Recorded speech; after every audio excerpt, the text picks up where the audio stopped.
আচ্ছা, বাংলাদেশের সুলতানি আমলের সবচেয়ে সুন্দর স্থাপত্যগুলোর কথা যদি বলি, তাহলে ছোট সোনা মসজিদের নাম কিন্তু আসবেই। কিন্তু একটা ব্যাপার কি, পুরো মসজিদটা কিন্তু পাথর আর ইটের তৈরি। তাহলে এর নামের সাথে সোনা শব্দটা কেন? চলুন আজ এই রহস্যটাই ভেদ করা যাক। হ্যাঁ, এটাই হচ্ছে আমাদের আজকের আলোচনার মূল প্রশ্ন। মানে, যে জিনিসটা পুরোটাই ইট আর পাথর দিয়ে বানানো, সেটার নাম সোনা মসজিদ কেন হলো? চলেন এই উত্তরটা খুঁজতে গিয়ে আমরা ঘুরে আসি বাংলার এক অসাধারণ ইতিহাস থেকে আর পরিচিত হই দারুণ কিছু স্থাপত্য কলার সঙ্গে। আচ্ছা, কোনো কিছুকে ঠিকঠাক বুঝতে গেলে তো আগে তার গোড়ার কথাটা জানতে হয়, তাই না?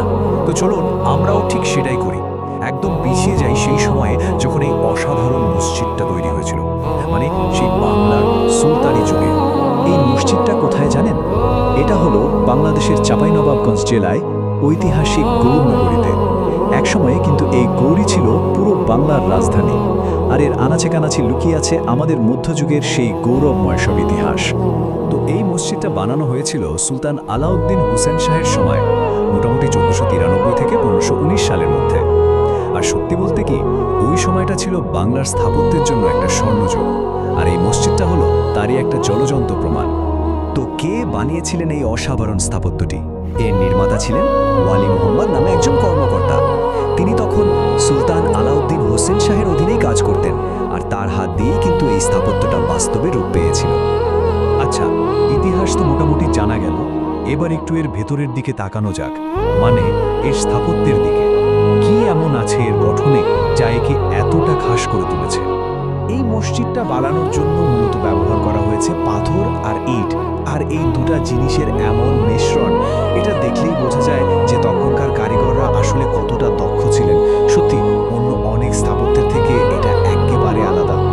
এবার আসি এর সবচেয়ে বিখ্যাত বৈশিষ্ট্যের কথায়, আর সেটা হলো এই সংখ্যাটা 15।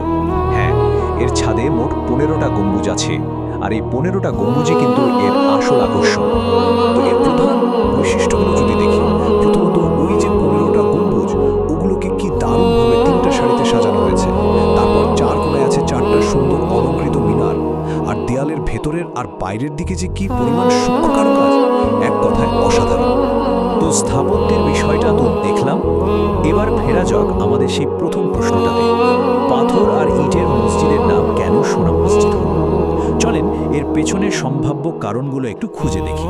এই নামের পেছনে আসলে দুটো থিওরি বা ধারণা বেশ চালু আছে। একটা ধারণা হলো একসময় নাকি এর গম্বুজগুলো সোনালী রঙের আস্তরণ দিয়ে ঢাকা ছিল, মানে গিল্টি করা ছিল আর কি। আরেকটা ধারণা তো আরও সুন্দর। বলা হয় যখন এর পাথরের গায়ে সূর্যের আলো পড়ত, তখন নাকি পুরো মসজিদটাই সোনার মতো ঝকঝক করত। ভাবা যায়? তো কারণটা যাই হোক, একটা কথা কিন্তু পরিষ্কার, ছোট সোনা মসজিদ শুধু একটা উপাসনালয় না, এটা আমাদের জন্য এক অমূল্য ঐতিহ্য। এর গুরুত্ব আসলে বলে শেষ করা যাবে না। এই কথাটা শুনলেই এর গুরুত্বটা সবচেয়ে ভালোভাবে বোঝা যায়। এটা একদিকে যেমন সুলতানি আমলের স্থাপত্যের একটা সেরা উদাহরণ, তেমনি আবার ঐতিহাসিক গৌরনগরীর পরিচয়ের একটা অবিচ্ছেদ্য অংশ। আর সবচেয়ে ভালো খবরটা কি জানেন? এই ঐতিহাসিক স্থাপত্যটা এখন বাংলাদেশ সরকারের প্রত্নতত্ত্ব অধিদপ্তরের অধীনে সংরক্ষিত আছে। তার মানে হলো আমাদের পরের প্রজন্ম এর সৌন্দর্য আর ইতিহাসটা জানতে পারবে, দেখতে পারবে। ছোট সোনা মসজিদের এই গল্পটা শোনার পর মনে একটা প্রশ্ন কিন্তু আসেই, যে আমাদের এই বাংলাদেশের আনাচে কানাচে এমন আরও কত যে ঐতিহাসিক রত্ন লুকিয়ে আছে, যারা হয়তো নিজেদের গল্পটা শোনানোর অপেক্ষায় দিন গুনছে। ব্যাপারটা আসলেই ভাবার মতো, তাই না?